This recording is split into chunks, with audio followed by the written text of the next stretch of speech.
After all, before his conversion, Paul was personally very much involved in persecuting the believers there. Later, when he tried to commune with them, his sincerity was doubted, and only Barnabas was willing to give him a hearing at first. He was sent home to Tarsus when threats were made upon his life, and after Barnabas sought him out, went to Antioch, not Jerusalem.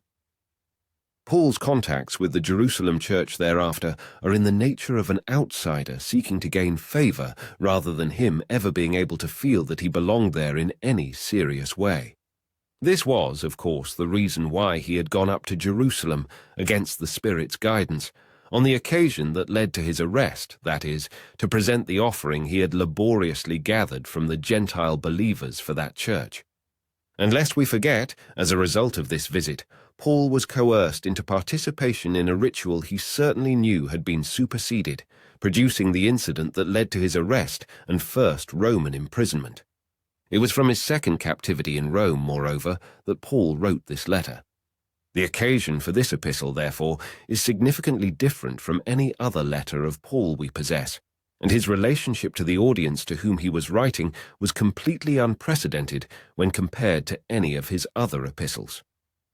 Merely because of his prior history there, and because of his lack of authority in the eyes of the Jerusalem church, as most there seem to have perceived matters in spite of his apostleship, there was therefore good reason for Paul to adopt a different tone and take a different approach. These considerations help to explain both the omission of the apostolic signature we find in his other epistles and also the modest variation in style. But the other major consideration, which is also overlooked, is the fact that this congregation was composed almost entirely of Jewish believers, with some small number of Gentile converts. In fact, this is the only Pauline epistle to an exclusively Jewish audience, many, if not most of whom, were in the faith before he was. The fact that the addressees were Jewish and that the subject matter had to do with issues of the law and how it, and they, related to the new realities of the church age after the resurrection of Christ were important factors in determining the novel format of the epistle as well. Compare the uniqueness of the Epistle of James, also written exclusively to Jewish believers. James 1:1. Hebrews is a long monograph to a specific congregation which was not Paul's own, which deals with issues unique to them on account of being Jewish and on account of their historical and continuing participation in the rituals of the law, rather than an encyclical intended for a number of Paul's own congregations.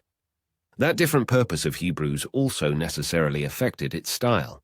Its form is more in the nature of a detailed apologia on the issue of trusting in God instead of in tradition and fantasy. Such an approach was unnecessary with Gentile congregations where turning away from paganism and philosophy to the truth was an absolute thing.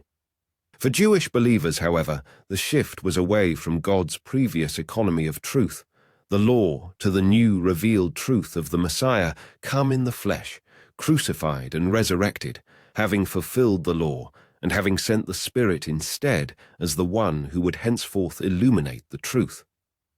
At least that is how things should have worked out in Jerusalem. Instead, we find an environment of pervasive and corrosive external influences, the old ways drowning out the new, where the believers in question were succumbing to the powerful pull to come back to traditional Judaism or being seduced by incipient Gnosticism. This situation demanded that a different sort of method be employed, different arguments deployed, and the personality of the author, who was, for reasons obvious and previously discussed, not abounding in the necessary goodwill to obtain a ready hearing, placed as far as possible in the background, in order for the teaching to speak for itself as much as possible. It is therefore not surprising that there are differences between Hebrews and Paul's other letters. Indeed, it would be surprising if there were not, but that some readers and scholars have interpreted these differences as indications of non-Pauline authorship strikes this writer as odd.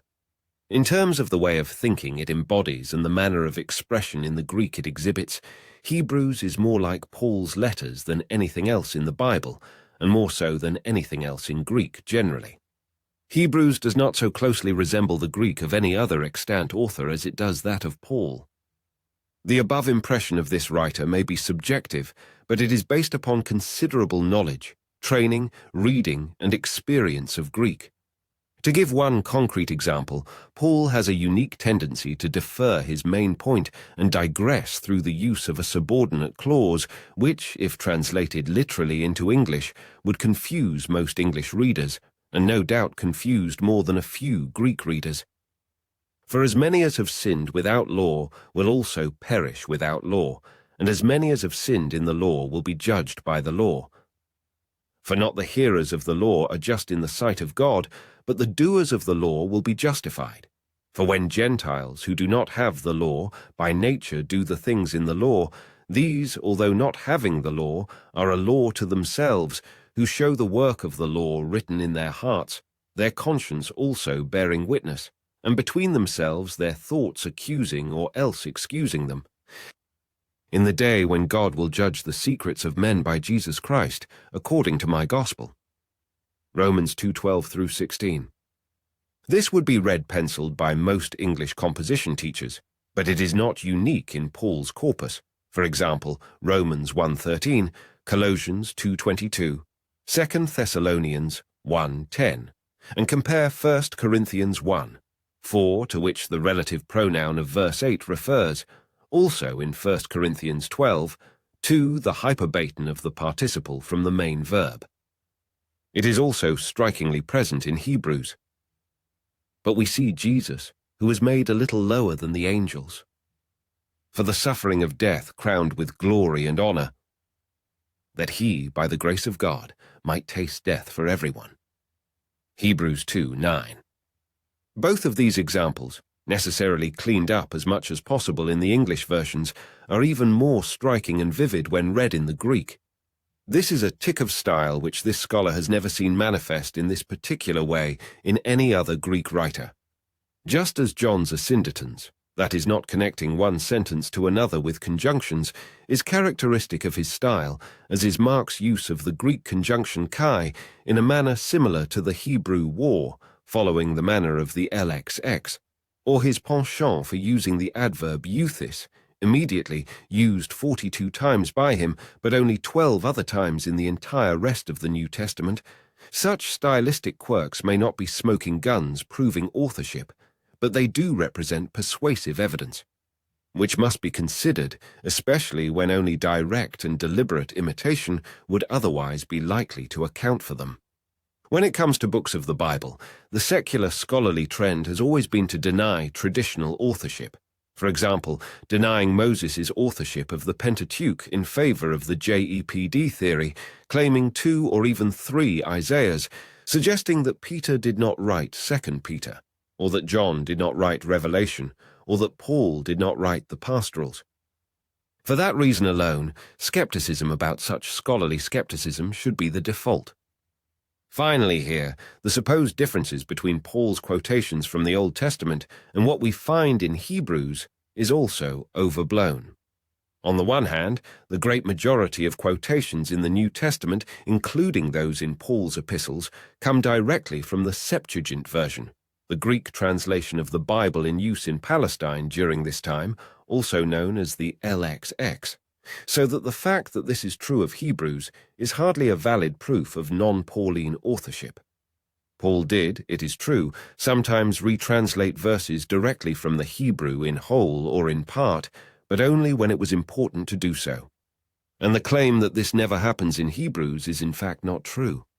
To take one example, the very first Old Testament quotation in the Epistle, Hebrews 1:6, a quote from Psalm 97:7, has 2 differences from the LXX version, which, while they may seem insignificant enough to the casual reader, are actually of no small importance.